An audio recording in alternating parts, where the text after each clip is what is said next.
I'm Scott Lucas. This is World Unfiltered. As I speak to you, Turkey has another headline political issue. 10 former admirals have been arrested. 4 have been asked to turn themselves in. Their suspected crime? They signed a declaration which criticized a proposed canal, the Istanbul Canal, of President Erdoğan, saying that it might violate a 1936 international treaty, the Montreux Treaty. So how is it that an 85-year-old treaty and the Bosphorus and Dardanelles Straits becomes the basis for a headline clash between President Erdoğan and the Turkish military? Well, certainly Turkey has a history of military coups in the 1960s and 1970s, and I believe there was a coup attempt only 5 years ago that might be on President Erdoğan's mind. Certainly there are issues, economic issues, that we talked about in other World Unfiltered podcasts. But how much of this has to do with something even deeper, which is the idea of polarization? A polarization in Turkish society across different classes, across different religious groups, and perhaps most significantly, between those who have affiliations with different political parties. Well, I need to go to someone who can help me out, who can help all of us out. Professor Emre Erdoğan, who is at Bilgi University in Istanbul, and also he is the coordinator of Turquoise, which is a project specifically to deal with the strategies that could combat what he sees, what his colleagues see, and what many others like myself see as the dangers of polarization. Professor Erdoğan, welcome to World Unfiltered. Hi, thank you. Okay, I'm going to start by quoting your own words at you to help me out as a student here. You've written recently that polarization is the next political pandemic after populism, something which you also have written about as an international expert. That doesn't sound good. Yes. Why are polarization and populism pandemics? And is there any relationship between the two of them in Turkey and in other places? Yes, unfortunately, it will be not only because of populism, because of other factors affecting to the rise of the populism in the world globally. And the most important issue is that, okay, the world was always polarized. We know it. There are different dimensions and definitions of polarization, but what's happening is now is affective polarization. It's something else. It's not only emotional, it's not irrational. When we are talking about affective polarization, we are talking about disliking other people. Because in democracies, that kind of diversity of opinions is normal. It has to be in that way. We need to be polarized. We cannot have same ideas, same opinions in every issue, but affective polarization is against the will to live all together. We don't like each other. That's the issue. We hate of each other. And it is called as political tribalism. Amy Chua wrote such a book. And it is recently called as sectarianism, something else. And some people, they are calling it as negative partisanship, as in the case of USA. They are voting for Biden because they don't like Trump, something like that, that kind of different definitions, but it's something affective.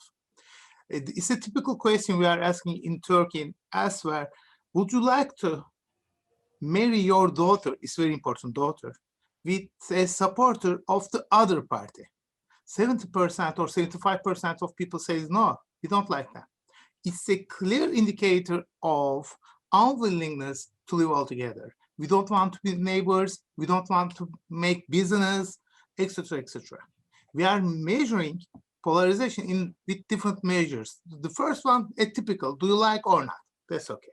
But we are also asking typical questions of social distance. Would you like to be a neighbor, etc., etc. Then we are asking a kind of moral superiority. We are listing some positive adjectives and we are listing some negative adjectives, and we are asking to whom do they belong?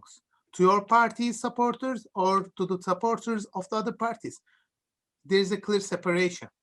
All positive adjectives go to supporters of my party and all negative adjectives, they are going to supporters of other party. And finally, we are asking some questions about political liberties. Would you like to them make press declarations, showing candidates, etc.? People, 1/3 of people say that I don't like that.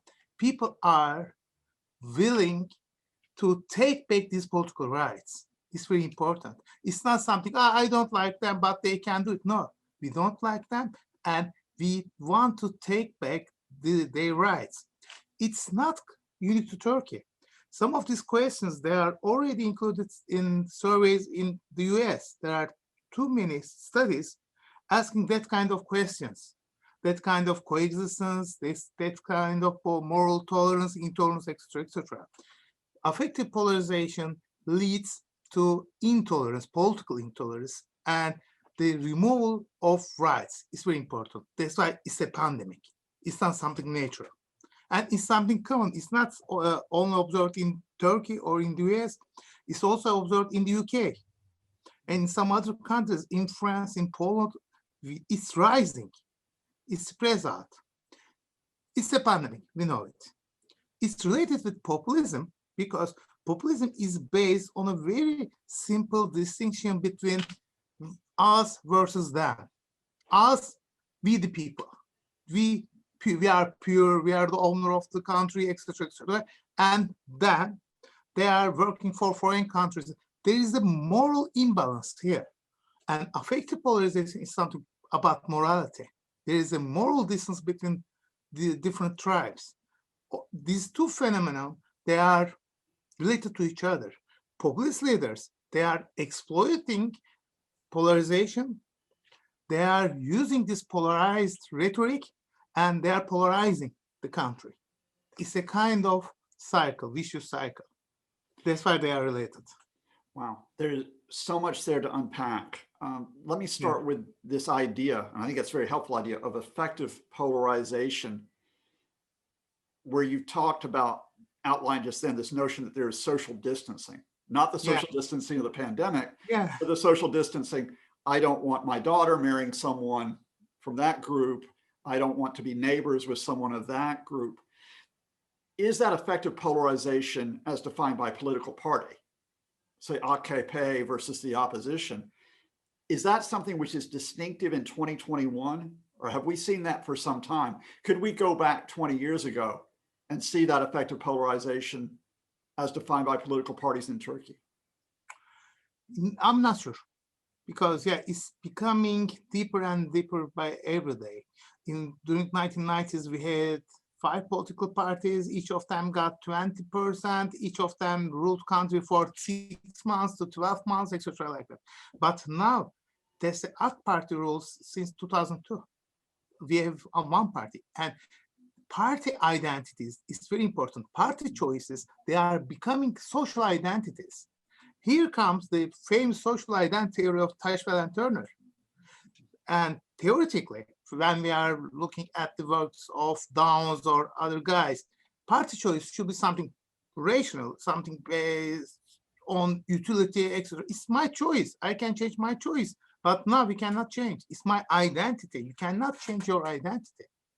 It's becoming your skin. That's why it's not easy to, okay, I'm leaving AK Party and I'm shifting that party. They are leaving AK Party and they are shifting to MHP, the closest party, the other smaller partner of the coalition. That's why it is not possible. And there are too many maps, but we can create that kind of maps. We can put parties and we can put identities. We are observing that there are 2 dimensions. On the east part of the map, we have HDP, the Kurdish party, with Kurdish identity, okay. At the north part of the map, we have CHP with secularists and other guys. On the southern part, we have AK Party and MHP, nationalists, conservatives, etc. These are identities and political party preferences, they are collocated. On the other hand, you can produce the same map by using provinces. Southeastern provinces, they are located on the eastern part, and etc. Izmir, Istanbul, and other western part, they are collocated with CHP. Same map, almost same map. And within provinces, you can produce same map with neighborhoods. Same map. We are segregating identities and geographies. We are segregating. That's the issue. That's why it is not easy to recompile. We are losing the middle ground. We are losing the middle ground everywhere because there is a huge segregation, geographical segregation in Istanbul. You can easily see, for example, in Beşiktaş, in a district of Istanbul, 75% of voters, they are voting for CHP. But we have some other districts, they are voting for AK Party, strictly. We have that kind of segregation. That's why it is not easy to reshuffle it, because we lost mobility. We lost social mobility and we lost geographical mobility. That's why I'm not very optimistic about the issue. So people are locking themselves into a party identity because their parents or their siblings have, or their neighbors have that identity. Yes. But I mean, but that Not parents, has, because we don't have party institutionalization in Turkey. All parties, they are young, but yeah, because of other factors there. But I mean, growing up in America, you know, I'm the exception here. I mean, my parents might disown me because they'll say we were Republicans and our parents were Republicans. I'm not. I guess what I'm saying is we do have that type of identity in the States, but is the difference here now that it's not just that you have your identity, if someone else has a different political identity, say HDP, pro-Kurdish party, Yes, if you're clearly. AKP, that HDP person is automatically beyond engagement, Yes, beyond even respect. yes. Is that, so that type of identity by political party, that affective polarization by political party, is that greater now than, say, an affective polarization by religion in Turkey? Is it greater than an affective polarization than saying, I'm very rich and you're not? In other words, does political party now trump other social and economic factors in the country? It seems so, because it was the most important puzzle of Turkey, because working classes, they were voting for religious parties in Turkey, not for socialist parties or social democrat parties. It's similar to US in a way, yeah. For example, supporters of CHP, they are more educated, more westernized, because it was based on the clash of values, lifestyles, preferences, etc., etc., etc. Then it has been materialized. For many years, religious parties prior to AK Party, there were too many, they were accepted as the party of the periphery. But after 1990s, we said that, okay, the periphery has been penetrated to the center and it reformed the center. It's very important. It's not something about getting the high spots. It's about the values, choices, consumption patterns, wearing headscarves and driving big jeeps, etc. A kind of mixture of Western and Eastern. We have too many examples. It's something bigger.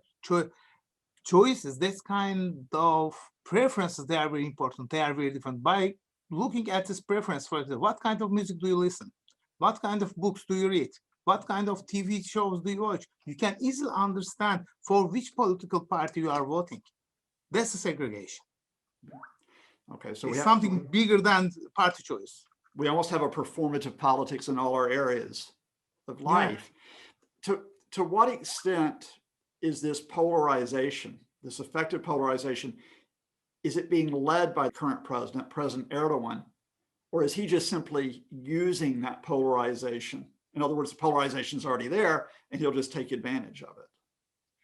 Yeah, first of all, he's a populist. First of all, we need to accept it.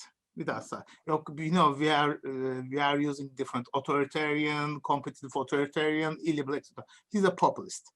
He's using this rhetoric regularly. He was always using this rhetoric. And this rhetoric is based on the clear distinction between us versus them, and us is the pure people of Anatolia. And every time he locates these pure people above the politics. He says that I am the representative of these people. I am speaking on behalf of these people. I'm advocating the interests of these people. And all these guys, they are foreigners. He's using this rhetoric. And That's why he can easily contribute this polarization. Yeah, a important thing is that we are conducting regular referenda. We are, since 2007, we had the first one about a constitutional change. Since 2010, we are conducting referenda or referenda-like elections. We are voting for Erdoğan or against Erdoğan. It's clear. And it polarizes every day because it's a kind of constant sum game, or it's a zero-sum game. You are losing and they are winning. That's the problem. Secondly, we are conducting irregular and informal referenda. For example, we are discussing Kanal İstanbul, or we are discussing these journals, or we are discussing alcohol consumption every day. By every day, we are voting informally through social media, through our discussions in our everyday life, and we are committing ourselves to our previous choices. That's a problem. We are linking ourselves. We are chaining. We are chained by our previous preferences, and we are not willing to change our side because we have too many emotional investment in our previous choices. He's conducted that kind of regular referendum. He's very good. He's very good in creating scapegoats. He's very good in conducting that kind of referendum, that kind of informal referendum.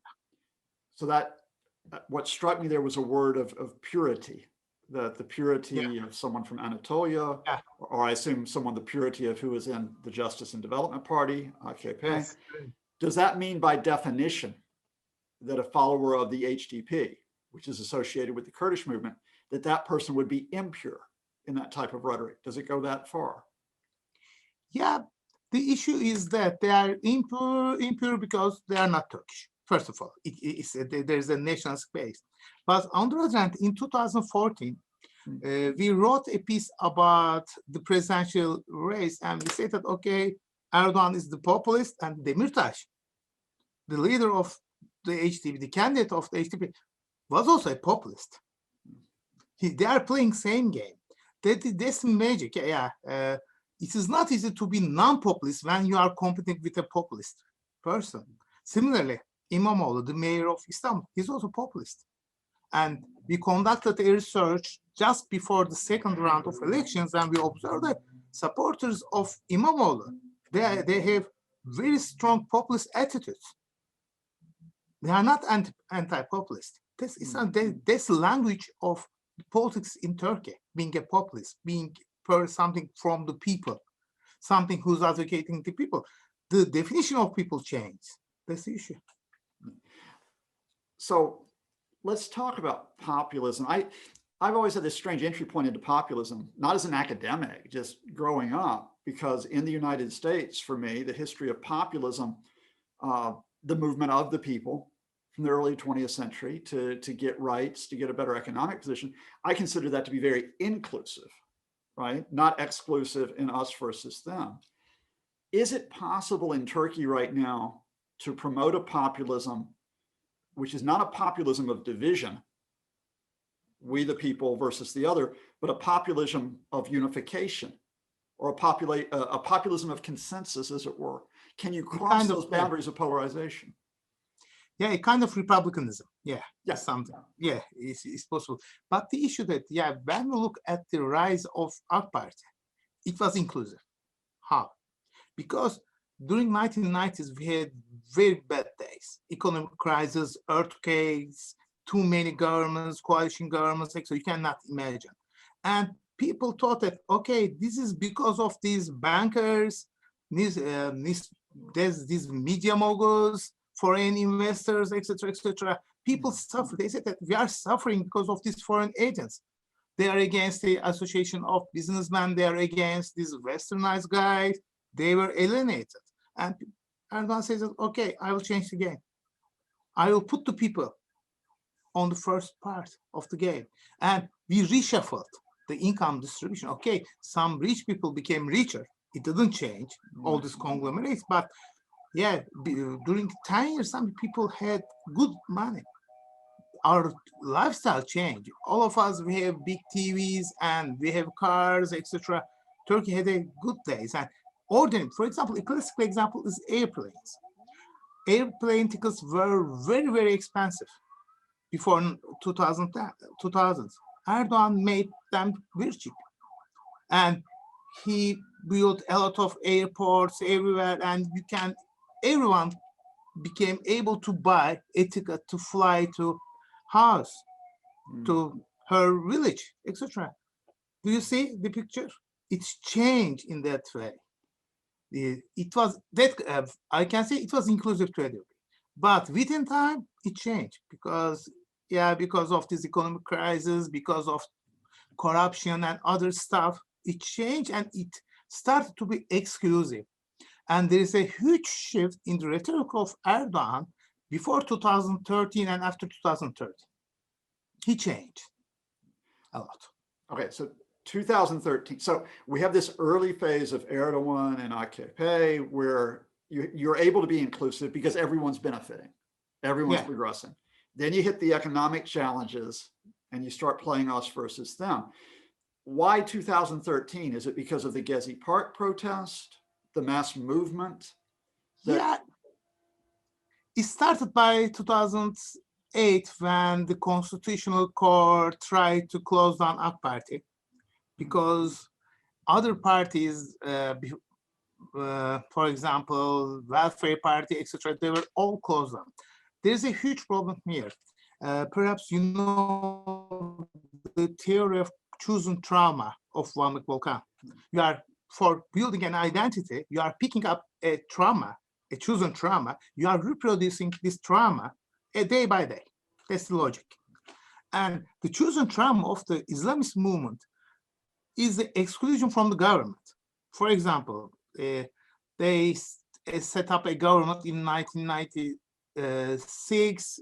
Erbakan led the government, and after 1 year, the military intervened. They closed down the party, etc. You cannot rule the country. They say that, okay, people are voting for us, but we cannot rule. They don't allow us. This is chosen trauma. And we conducted a kind of research in 2015. We talked with youngsters about othering before this polarization issue. We heard that they were very young, but they were talking about this February 28 intervention, and they were linking this intervention with the previous coup d'etat, military interventions of 1916, military intervention of 1980. For example, when Erdoğan was a mayor, he bought some big ships, and the name of these ships was Adnan Menderes, the leader of the Democratic Party, Turgut Özal, another populist politician, and his name, Recep Tayyip Erdoğan. 3 big ships, and that's the historical link. He didn't try to link him to Erbakan or other guys. That's why it's a chosen trauma of the Islamist movement. Then in 2006, 2008, the Constitutional Court tried to close down the party. With 1 vote, to my knowledge, they failed. It's a huge history. And 2013, when Gezi protests happened, Erdoğan perceived it as a threat towards him, to overthrow him. And you know what's happening in Egypt, the intervention of Sisi, etc., etc. All this issue. And that's why he became very skeptic. And after that, they had a clash with this Fethullah Gülen organization. Then in 2016, we had that kind of coup attempt. They said, okay, we are under threat. It's something existential. We are threatened by, first, foreign actors, always there are some skeptics, and their collaborators in that country. And that it became the dominant rhetoric of not only of AK Party, but also its minor partner, MHP, the Nation's Action Party. The country is under threat. And they try to advocate. That's why the rhetoric change and about economics, etc. They are presenting and they are observing and presenting all what's happening as a threat to the country, existential threat. Okay, so what I'm getting from this in terms of this affective polarization, you've talked about it at the grassroots among people, but at the highest level, do I have a polarization here, which is of the current president versus institutions. You go back to 2008, you describe the running battle that he has with courts. You talk about, obviously, the battle with the Gulenist movement, with whom he was once allied, but whom he blames for the coup in 2016. But it's also the president versus the military, as we've seen for some time. Arguably, it's now the president versus his own economist with the replacement of the head of the central bank. Are we locked into a polarization at the highest levels of us versus them, which is President Erdoğan, the state, it's me, versus all other institutions? Yeah, it's very strange, because if you put in that way, you are right. Yeah, he's the state. Like Louis XIV, I'm the state. Yeah, you know, he said. But Acemoğlu wrote a piece about Hugo Chavez when he was analyzing Venezuela, what's happening in Venezuela. He said that all these populist persons, they are against these checks and balances institutions, because they said that they are restricting the will of the people. Erdoğan is not only the state, he's the will of the people. He's the embodiment of the people. He has been directly elected by the people. But what about this central bank governor? He appointed him. And what about all these members of Constitutional Court? Who elected them? They are appointed. That is something else. Okay, of course, the state is something else.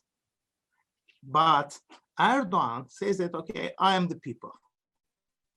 And I am controlling the state on behalf of people. There's a small difference between the rhetoric of Erdoğan and Bahçeli, the leader of NAP, because we studied his speeches in 2018 elections. Okay, they are ultra-nationalist, these guys, and according to Pippa Norris and her friends, MHP, this political party is populist, but they are not populist. When you are reading their rhetoric, they are advocating the state, not the people. It's something different. They are acting on behalf of state, and ironically, the leader's name means state. Yes, that's funny. They are advocating the state, not the people. They love the state because they love the nation. So it's something called sophisticated, but Erdoğan's rhetoric is something different. He's the people.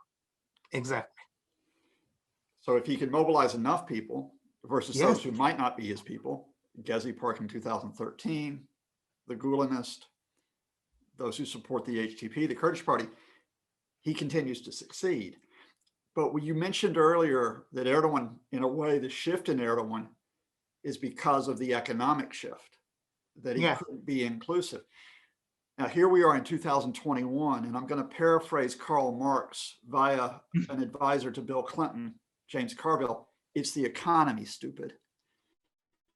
If the Turkish economy continues to run into trouble, and we saw the currency have another 12% depreciation recently, if we see problems with trade, investment, productivity, can Erdoğan continue to appeal to the people, his brand of populism, if the economy runs into crisis? Yeah, it's important because you said it's not economy. That's the issue. Okay, the issue is that some very reputable scholars, they are conducting macro level analysis, and they said that to keep your voting base, you need 5% growth every year in Turkey. You are losing your base by day. That's logic at macro level. And inflation is something harassing your voting base. Unemployment, same, and GDP growth is positive. You know, all these economic theories. Okay, but still, they conducted this model and they made an error of 10 percentage points. According to them, the AK Party would get about 40%, something like that, the coalition, and at the end of the day, got 52%. The macroeconomic model didn't work because, of course, there are some realistic factors, there are that kind of economic factors, but there are some psychological factors. We know it. In 1970s, Fiorina wrote something about it. First of all, attribution of responsibility. Who is the responsible of this crisis? For example, in 2018, we had a huge economic fluctuations after elections because of this Brunson issue, you know, the clash between Trump and Turkey, etc., etc. Okay, I wasn't interested in media. I thought that okay, it's clear because of mismanagement, etc., etc. Then I went out. We conducted a focus group, and I asked people why we are getting these problems. What is the reason of these problems? And they said, shoppers, they are creating. They are selling goods in high price. Come on, okay, we had economic crisis, exchange. No, this is because of these guys, market owners, grocery shops. Come on, do you see? Because he was producing this idea. Okay, this is not my problem. I'm managing very well, but you see, all these traders, they are manipulating prices, and people are buying it. That's the polarization. If we are living in a polarized environment, things are becoming very sophisticated sometimes. For example, foreign policy issues. I started work on politicization in foreign policy because foreign policy is very sophisticated. It's not easy to understand who is you and what's going on. Okay, you are looking at your leader. He says, let's go. You say, okay, let's go. He says, let's say, okay. You say, let's say, because they are very sophisticated. This is the candidate queue or presidential queue or something like that, leadership queue. You are getting queues about very sophisticated issues. Economy, something like that. Okay, we have inflation. What is the inflation rate in Turkey? The government says 13 or 15%, and some people, they are calculating as 40%. Your decision is based on your partisanship. That's the issue. That's the psychological factor. Okay, you have some economical factor. It was my argument before last local elections. I said that, okay, we have someone, he is homo economicus, and we have someone else. He's interested in emotions, identity issues, perceptions, etc. And they are balancing each other. To my knowledge, whenever Erdoğan loses in the economics, he's playing with the psychological area. And so there's a balance. The cycles reinforce. Yeah. So in other words, if the economy goes down, you simply once again go back to the affective polarization linked to populism. I represent you, the people, versus these forces who are really the ones responsible for the economic downturn. Okay. Yes, and people, they are adjusting themselves to what's going on in economy. For example, inflation, okay, it rises, then you are adapting yourselves. Exchange rates is very important, but you are adapting to yourselves.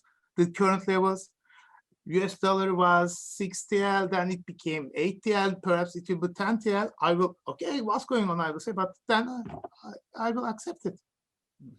And to my knowledge, in the US, there is a barrier there, $5 per gallon, something like that. Before this price, people, they don't realize, they don't understand price change.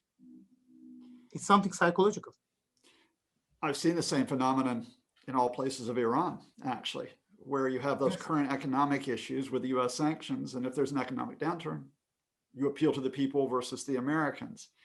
But let's talk about then about a way out. You have written about the need to reinforce the legitimacy and the effectiveness of institutions and of social spaces. So you've talked about the legitimacy and effectiveness of the courts, the legitimacy and the effectiveness of education, for example. As I said, you're the coordinator of an institute which is promoting strategies to deal with this. What is the way out of the damage of affective polarization in Turkey right now? Or is there a way out at the moment? Yeah, it's not easy because my argument, not all members of the team accept it, but my argument is that we cannot expect this from politicians, because all politicians, they are using polarization. From opposition, from the government, it doesn't change. If you are playing in a polarized environment, it's very easy. You don't need to develop good policies. You don't need to explain your policies. You will say, okay, I'm against him. That's sufficient. All politicians, from government, from the opposition, we cannot accept it. That's why we need to act as citizens. We need to accept that. We need to create a kind of awareness about the results, about the problems which polarization creates. We need to know it. Okay, polarization is something bad, first of all. First, there is a polarization. Second, it's not something good. And this is our argument. We are not looking for the responsible. Okay, it's easy to say Erdoğan is responsible or other people. Yeah, it's easy. We are trying to develop solutions. And we need to accept that politicians, they are not solution. They are the part of the problem. They cannot solve it. Individuals can be a part of solution by empowering individuals, because there are some individual level mechanisms which create that kind of polarization. Filter bubbles, for example, they are working for polarization. Echo chambers, they are working for polarization. Thinking fast is working for polarization. The lack of liberal education in Turkey, lack of civil society, lack of mainstream media, all this stuff, they are contributing polarization. And now, if you want to act against polarization, we need to act against ourselves, because polarization is the easiest way. Okay, I can live very happily under polarization. I don't like them. I'm living in a very good neighborhood of Istanbul. I don't see them. I can vote for my own party, and I can feel myself morally superior. In Facebook, I can have very good friends, and in Twitter, I can follow that kind of users, that I can be very happy, be sure. Everyone can be very happy in that way. But sometimes we need to act against ourselves. We need to act against our instincts, because this is something based in our instincts. We are preferring to live in tribes, 50 persons, 100 persons is sufficient, but we have a 2,000 years of civilization here, modernization, we have modernization, and we have too many good things provided by modernization. That's why we can act in that way as citizens. That's why in our project, we are not dealing with politicians. We are dealing with citizens. We are trying to develop lectures to give some insight about what's going on in polarization. How much am I polarizing? That's the issue. Am I polarizing or not? Do I have polarizing attitudes or not? Do I know enough people who brings diversity in my life? Do I live in echo chamber or not? What's going in my social media? That's the issue. We are trying to bring the attention to the individual. And that's why we are trying to create a kind of awareness about the issue. Because politicians, they won't do it. So that notion of the individual and the community, if I could link it to something else that you've also written about recently, you spoke about the challenge of coronavirus and responding to the pandemic. And I wonder if I might offer this or suggest, is it possible that out of the tragedy of coronavirus, there is this promotion of a collective responsibility and collective action that could challenge polarization? And I'm thinking of examples such as the small examples, but significant, like New Zealand, where that idea of the collective has been elevated. We have seen it very much in the Biden administration in the United States, trying to repair the damage of that country, talking about collective responsibility, and it has deaths and cases are down there. Is there a hope that coronavirus shakes up individual countries and individual communities enough that there will be this response to polarization? Yes, yeah, you are right. I wrote something in Turkish recently and said that, okay, coronavirus should be the biggest denominator because it kills us. Yeah. We know it. It doesn't discriminate political party, ethnicity, etc. It kills us. And only if we can protect ourselves, we can survive, independent of party preference, etc. That's the logic. But the question, why we are not behaving in that way? For example, in the US, there's a huge polarization about the measures against coronavirus, about wearing masks. We conducted a recent research about infodemics, the misinformation issue, because in Turkey, okay, it's very common.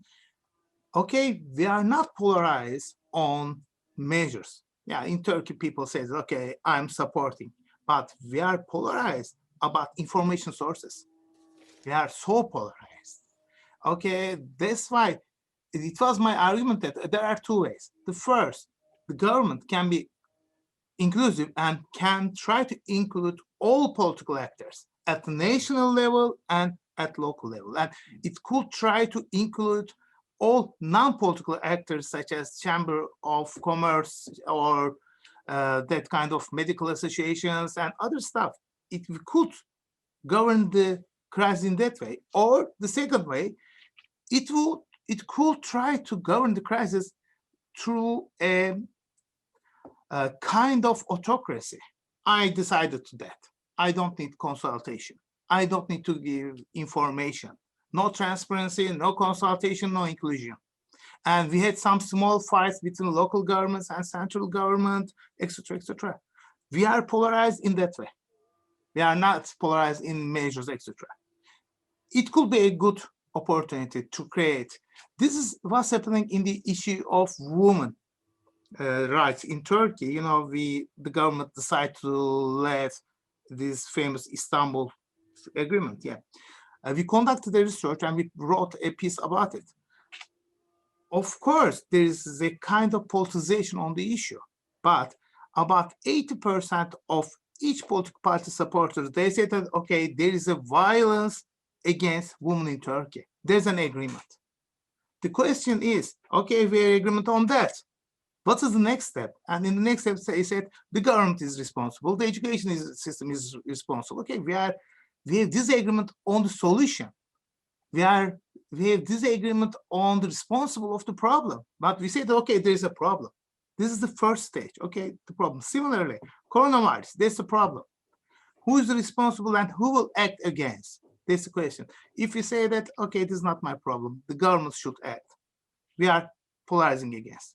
Because for the opposition, this is the best way. Okay, this is the way of coronavirus. It will kill many people, and only I will say that, okay, the government is responsible. I won't try to be involved. And the government, of course, they don't prefer to include the opposition. These are same stuff. We have agreement on the problem, coronavirus and other stuff, violence, domestic violence, etc.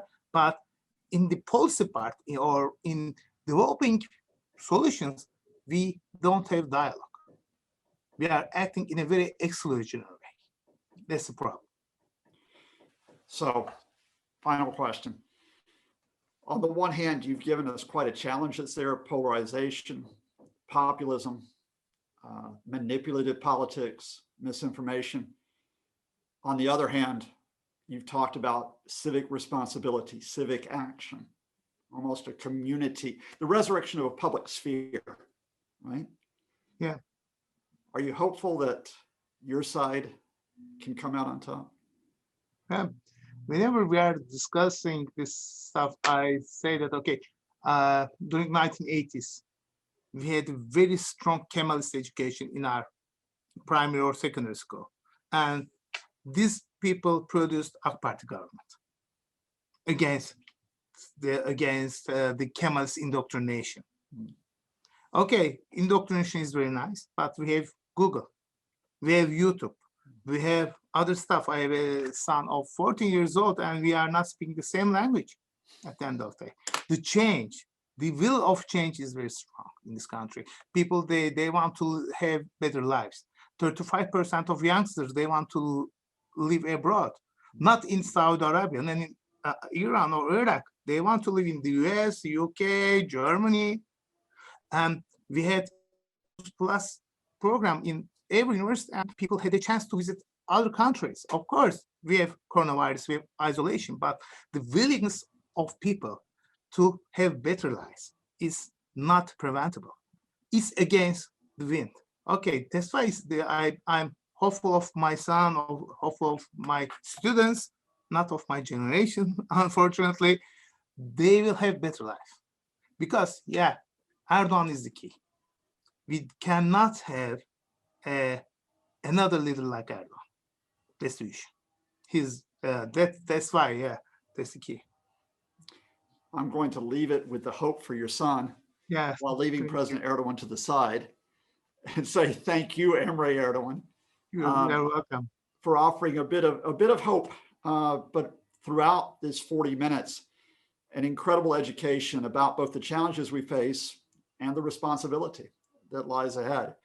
Let me also thank the great people at Deep Dive Politics who have put us on air today and held it all together. And let me thank most of all you, dear viewer, Thank you. for joining us on the journey. You can follow us on Twitter at dive_politics, on Facebook. It's Deep Dive Politics. All our videos are on the YouTube, but also you can listen to podcast versions of all our interviews on Spotify.